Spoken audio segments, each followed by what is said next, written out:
कैसे एक टीम जो सिर्फ घर की शेर थी और बाहर जाके हार जाती थी, कैसे एक टीम जो सिर्फ एक खिलाड़ी के दम पे खेल रही थी, कैसे एक टीम जिसने जीतना नहीं सीखा था, और कैसे एक टीम जिसने पूरे दुनिया की क्रिकेट को बदल दिया। ऐसा क्या हुआ था उस वर्ल्ड कप में, आइए देखते हैं।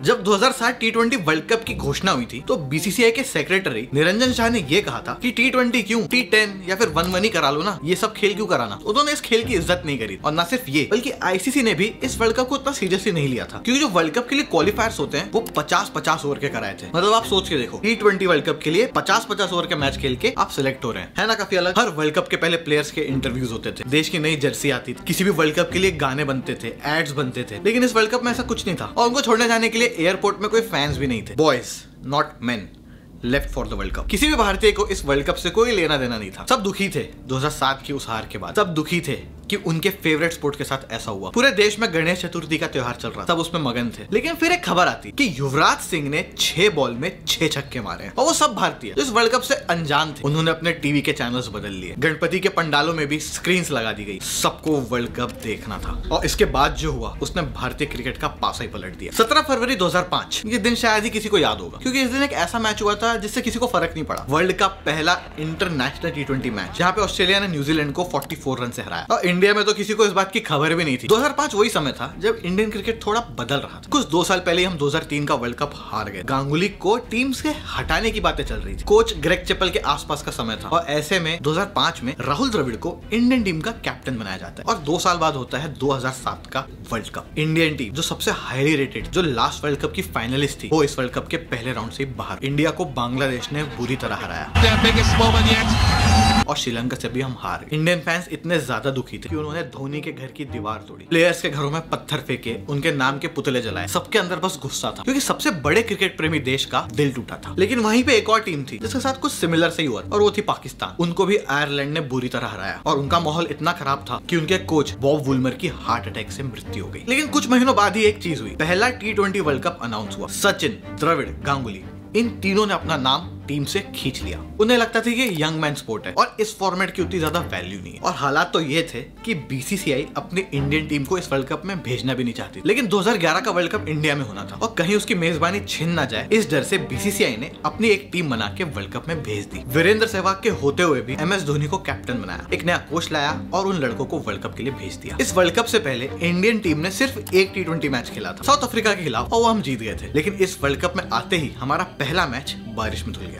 दूसरा गेम था पाकिस्तान से, जिससे हम वर्ल्ड कप में कभी नहीं हारे, और पाकिस्तान भी जख्मी था अपनी 2007 की हार के बाद। लेकिन इस गेम में हम लगभग हारने वाले। लेकिन फिर कुछ ऐसा हुआ जो हमें आज तक याद है। इंटरनेशनल क्रिकेट का पहला बॉल आउट, जिसको इंडिया ने 3-0 से जीता। और इसमें एक और चीज ये खास हुई, पूरे दुनिया को धोनी का मास्टरमाइंड देखने मिला। धोनी ने पहले ही बॉल आउट की प्रैक्टिस कराई, और सिर्फ उन्हीं प्लेयर्स को मौका दिया जो प्रैक्टिस में अच्छा बॉल फेंक रहे थे। और अगर आप एक और चीज ध्यान देंगे तो बाकी विकेट कीपरों से अलग धोनी विकेट के पीछे बैठ गए थे, ताकि बॉलर्स को निशाना मारने में कोई दिक्कत ना हो। अगला मैच हुआ न्यूजीलैंड के साथ, जिसने लगभग हर आईसीसी इवेंट में हमारे देश को दर्द दिया है, और 2019 तो कौन ही भूल सकता।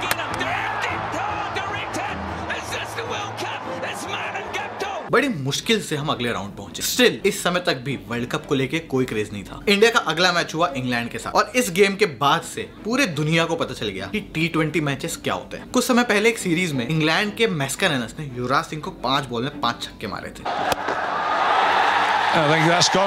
और उसका बदला लिया उन्होंने इस गेम में। इंडियन बैटिंग के एंड के टाइम में फ्लिंटॉफ की 2 बॉल पे युवराज ने छक्के मारे, जिससे फ्लिंटॉफ थोड़ा नाखुश हो गए और युवराज सिंह को कुछ बोलने लगे। और युवराज सिंह कहां पीछे हटने वाले थे, लेकिन फ्लिंटॉफ की गलती का नुकसान स्टुअर्ट ब्रॉड ने भरा। युवराज सिंह ने उनको 6 बॉल में 6 छक्के पेले। बेचारे स्टुअर्ट ब्रॉड अपने पापा के सामने ही 6 छक्के खा गए। उनके पापा उस समय मैच रेफरी थे, और ये गेम कोई आसान नहीं था। अगर युवराज वो छक्के नहीं मारते तो शायद हम वो मैच हार जाते। अब नेक्स्ट गेम था साउथ अफ्रीका के साथ। इंडियंस को पता था कि साउथ अफ्रीका को उनके घर में हराना ऑलमोस्ट इम्पॉसिबल था। मतलब आप उस समय की टीम देखिए, क्या ही गजब लोग थे। इंडिया को ये पता था कि शायद जीत नहीं सकते, वो बस चाहते थे कि हम कम मार्जिन से हारें। लेकिन इस गेम में डेब्यू किया था रोहित शर्मा ने, और उन्होंने शानदार 50 रन मारे। और जो गेम हमें लगा था कि हम हार जाएंगे, उसमें हमने साउथ अफ्रीका को डोमिनेट करके हराया, और उनको उन्हीं के देश में बाहर किया। और इसके बाद हम पहुंचे सेमीफाइनल, जहां हमारे सामने थी ऑस्ट्रेलिया की। उस समय की ऑस्ट्रेलियन टीम को कहीं पे भी हराना ऑलमोस्ट इम्पॉसिबल था। मतलब वही एक ऐसी टीम थी जो इंडियन टीम को इंडिया में ही आके हरा के जाती थी। ये वही टीम थी जिसने 2003 के वर्ल्ड कप में इंडियंस का दिल तोड़ा था और 2007 का वर्ल्ड कप जीत के इन्होंने हैट्रिक मारी थी। इस टीम के सामने धोनी और युवराज ने बहुत अच्छी बैटिंग करी, स्पेशली युवराज सिंह ने, जिन्होंने 30 बॉल में 70 रन मारे थे और ऑस्ट्रेलिया को सेमीफाइनल से बाहर किया था। लेकिन इस मैच के बाद एक विचित्र घटना हुई। मैच रेफरी ने युवराज सिंह को बुला के उनका बैट चेक किया, क्योंकि ऑस्ट्रेलिया के एडम गिलक्रिस्ट और उनके कोच, उन्होंने युवराज से ये कहा कि शायद तुम्हारे बैट के पीछे में तुमने फाइबर लगाया है, बट ऐसा कुछ था नहीं। युवराज सिंह का बैट एकदम नॉर्मल था। इस बात थोड़ी वियर्ड है कि वो गिलक्रिस्ट कह रहे हैं जो वर्ल्ड कप में अपने ग्लव्स के अंदर स्क्वॉश बॉल लगा के बैटिंग की। मतलब पहले खुद के गिरबान में झांक के देखो, फिर दूसरों को बोलना। और अब बारी आई फाइनल की, और यहाँ पे वो दो देश थे जो कुछ समय पहले ही वर्ल्ड कप से बुरी तरह बाहर हुई थी, लेकिन अब किस्मत ने उन्हें एक और मौका दिया था। सहवाग चोट से बाहर थे, यूसुफ पठान को लास्ट मोमेंट में बैटिंग का मौका मिला। इंडिया की पारी शुरुआत में थोड़ा लड़खड़ा गई, ना युवराज चले ना धोनी। इंडिया की बैटिंग ऑलमोस्ट फेल थी, लेकिन एक बैट्समैन ने पूरे देश की आशाओं को जगा के रखा था, गौतम गंभीर। इन्होंने लड़ के 75 रन मारे। ध्यान रखे, ये वही गौतम गंभीर है जिन्होंने 2011 के फाइनल में भी बहुत बढ़िया बैटिंग करी थी। पारी के एंड में इंडियन टीम ने मारे थे 157 रन। और कुछ लोगों ने ये बात करी 1, 5 और 7 को अगर जोड़े तो 13 होता है, जो एक अनलकी नंबर होता है। अनलकी तो ये था, लेकिन किसके लिए? और ये हमें एंड में पता चला, जहाँ पे पाकिस्तान, जो फिर से ये मैच ऑलमोस्ट जीतने वाली थी, लास्ट मोमेंट में धोनी ने एक अलग मूव किया। सीनियर हरभजन सिंह की जगह उन्होंने जोगिंदर शर्मा से बॉलिंग कराई, और फिर जो हुआ वो सबको पता है।